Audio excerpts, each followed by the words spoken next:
Telediario. Ernesto, ¿cómo le va? Buen mediodía. Hola, buenas tardes, Sonia. ¿Qué tal? Gracias por la comunicación. No, por favor. 6,4 grados en la escala de Richter es un terremoto, es un sismo importante, ¿verdad?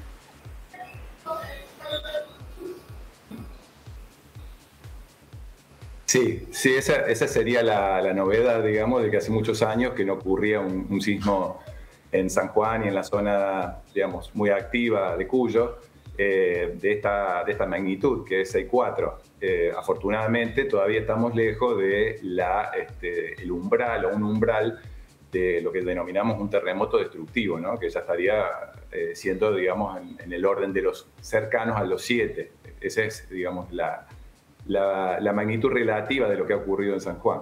Sí, muy cerquita de que sea destructivo, pero de alguna manera sintiéndose muy fuerte, por lo menos en San Juan o en lugares como Mendoza y hasta en Chile también.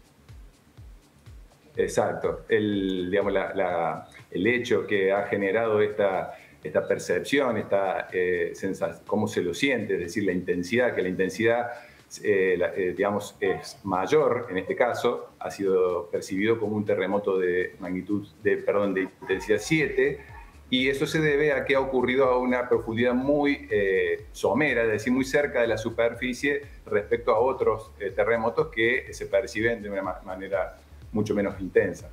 Para un lugar como San Juan es, no digo habitual, pero bueno, de alguna manera tienen esa historia de la que hablábamos al comienzo, porque han sufrido muchos terremotos. Es una zona de alguna manera que se presta. Pero ¿por qué concretamente se da un terremoto o un sismo de estas características? ¿A qué se debe? ¿Por qué se produce? Sí. Sí, la corteza terrestre, es decir, la parte más exterior del planeta, es, digamos, una parte de la Tierra muy rígida que al ser sometida a esfuerzos, esto se debe a que se encuentra en movimiento esa corteza superficial, se van interactuando, van chocando los bloques, las denominadas placas tectónicas que componen esa corteza y acumulan mucha energía. Hay lugares que están más cercanos a los bordes de esas placas tectónicas y por eso digamos, la magnitud y el grado de liberación de energía es mucho mayor. En la región nuestra, la zona más activa es la de la costa pacífica de Chile. Es decir, ahí es donde dos placas están interactuando fuertemente. La placa de Nazca, que es el fondo del Océano Pacífico en esa zona, y la sudamericana, que es la nuestra.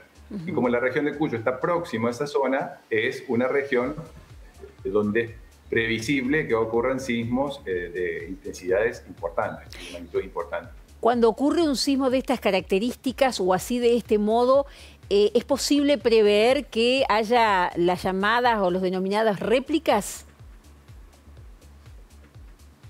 Sí, las réplicas son los acomodamientos posteriores que sufre esa zona de interacción, que denominamos falla geológica, y digamos, ese acomodamiento hasta encontrar un punto de equilibrio genera múltiples réplicas. Por suerte, nunca las réplicas son mayores que el sismo precursor, es decir, ya tuvimos dimensión del máximo peligro que generó este sismo. Ahora serán réplicas menores en los próximos días. Y obviamente son cuestiones que no se pueden prever o de alguna manera los especialistas tienen alguna información de que esto puede llegar a ocurrir o que se viene un movimiento de estos.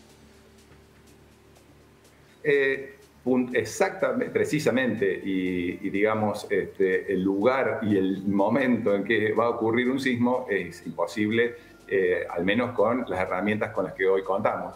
Pero ya hay mucho conocimiento como para caracterizar una región, el grado de peligro, el grado de sismogénesis que tienen las estructuras geológicas que hay en una determinada región, y eso, además, la historia de cada zona, es decir, cada cuánto se observa una recurrencia de sismos en las estructuras, se estudia y se está estudiando muchísimo.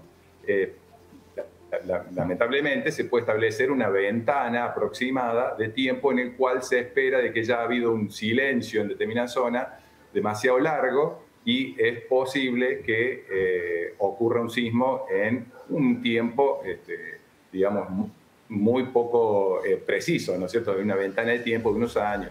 Y mientras más cerca del borde de la placa, como ocurre en Chile, más regulares son los terremotos y los grandes terremotos. Y mientras más nos alejamos, menos regulares lo son. Entonces, perdemos capacidad de hacer una predicción o por lo menos establecer una ventana de tiempo. Por ejemplo, en el caso de San Juan, ellos estiman que cada 70, 80 años ocurren sismos ya de la escala de los destructivos, ¿no?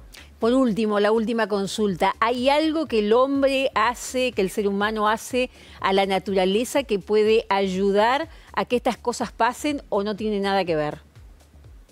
No, a pesar de la gran capacidad de incidir en el ambiente que tenemos, en este tipo de procesos geológicos que depende de la dinámica interna del planeta y que involucra escalas de otra dimensión, el hombre no ha tenido ninguna acción o responsabilidad. Así que su rol en este caso es estudiar, profundizar el estudio de cada región del planeta, porque además son fenómenos que ya sabemos ocurren en todos los sectores del planeta, no solo en estas zonas que tradicionalmente consideramos más activas.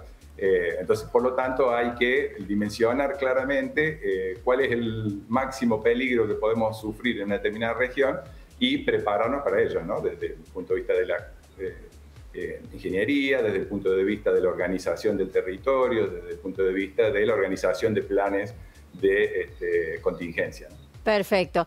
Ernesto Brunet, geólogo, perteneciente al CONICET, muchísimas gracias por esta comunicación con Telediario. Bueno, Sonia, a disposición para cualquier momento. Un gusto realmente.